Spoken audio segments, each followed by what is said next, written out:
Picture this. You push back your chair, you stand up, and before you've taken a single step, your dog is already on his feet, tail moving, eyes locked onto you like you just announced a road trip. Meanwhile, across the room, your cat hasn't moved. She's still curled on the armrest, eyes half closed, completely unbothered. But here's the thing. She knew you were getting up. She knew before you did.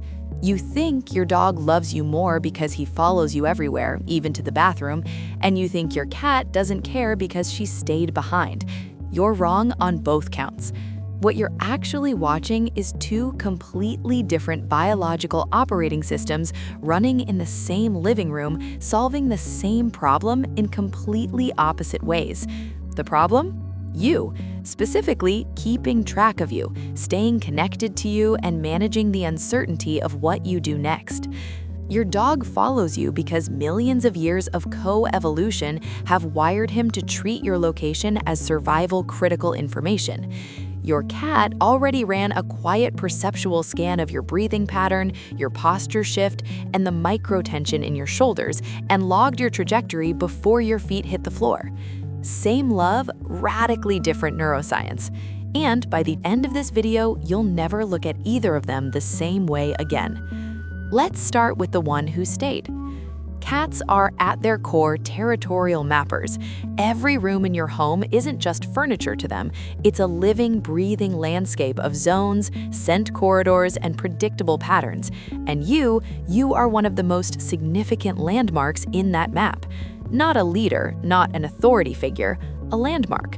A 2019 study out of Oregon State University, led by researcher Kristen Vitale, used the classic Ainsworth Strange Situation Protocol, the same attachment framework used to study human infants, on domestic cats.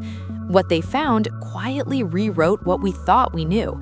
When a secure cat's owner left the room, the cat showed measurable distress. When the owner returned, the cat regulated. It used the human as a secure base, a fixed emotional anchor from which to re-engage with the environment. This is the secure base effect, and cats do it just as reliably as dogs, just more quietly. But here's where it gets exquisite. Your cat isn't just emotionally attached to you as a person, she's attached to the pattern of you, the rhythm of your breath when you're relaxed versus when you're anxious, the particular weight of your footstep when you're about to feed her versus when you're just passing through, the postural micro-shift, that slight lean forward, the uncrossing of ankles that happens about 4 seconds before you actually stand up. This is called behavioral mirroring, and in cats, it's less about emotional resonance the way it is in dogs, and more about environmental intelligence gathering. She's not mirroring your mood to bond with you, she's mirroring your body to predict the next change in her territory. Because for a cat, territory isn't just space, it's time. A good territorial map isn't static.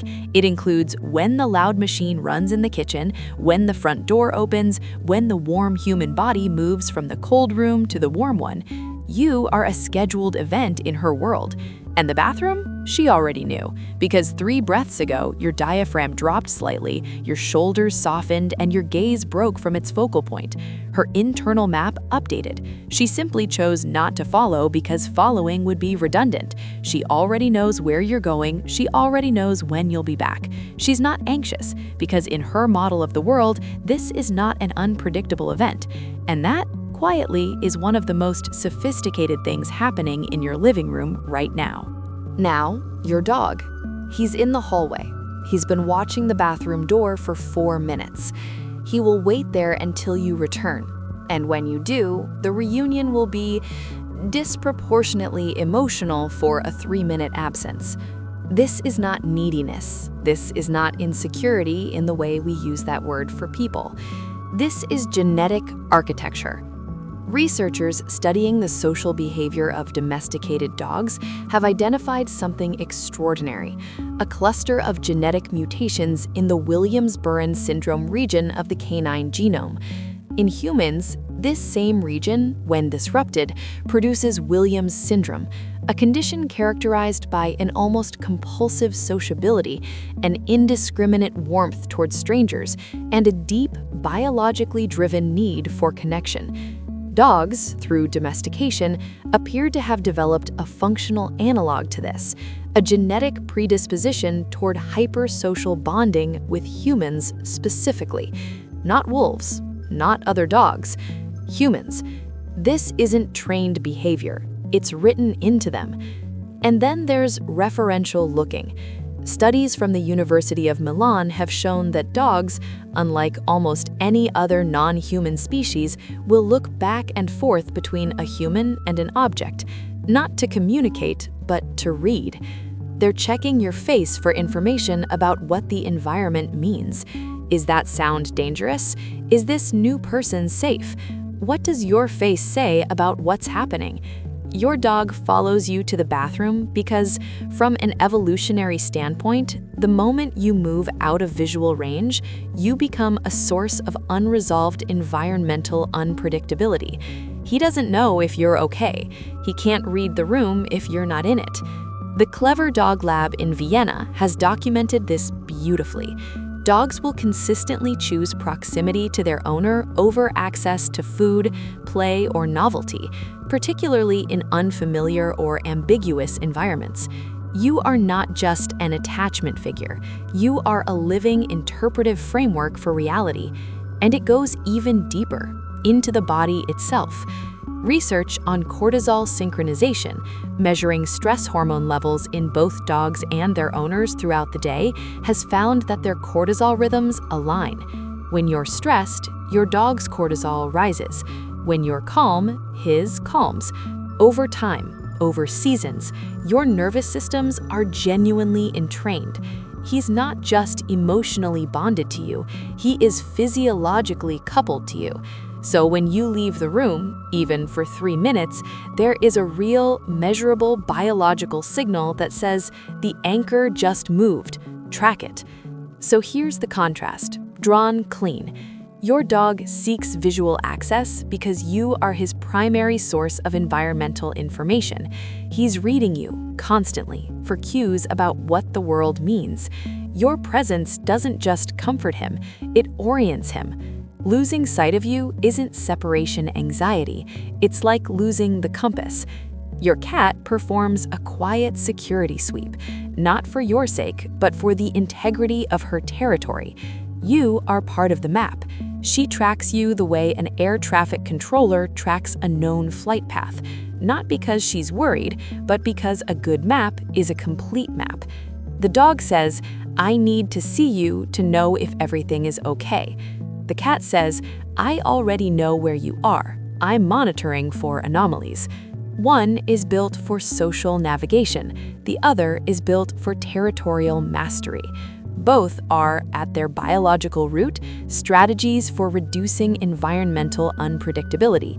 Both are, at their emotional root, forms of love. Different grammar, same language. There's a concept that doesn't get discussed enough in animal behavior science: the biological cost of love. Cortisol synchronization isn't free.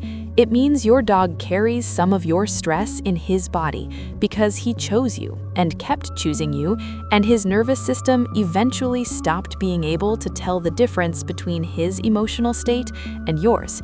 Your cat's territorial mapping isn't free either. You are a dynamic variable in a system she is working, quietly, constantly, to keep coherent and safe. Every time you do something unexpected, she recalibrates.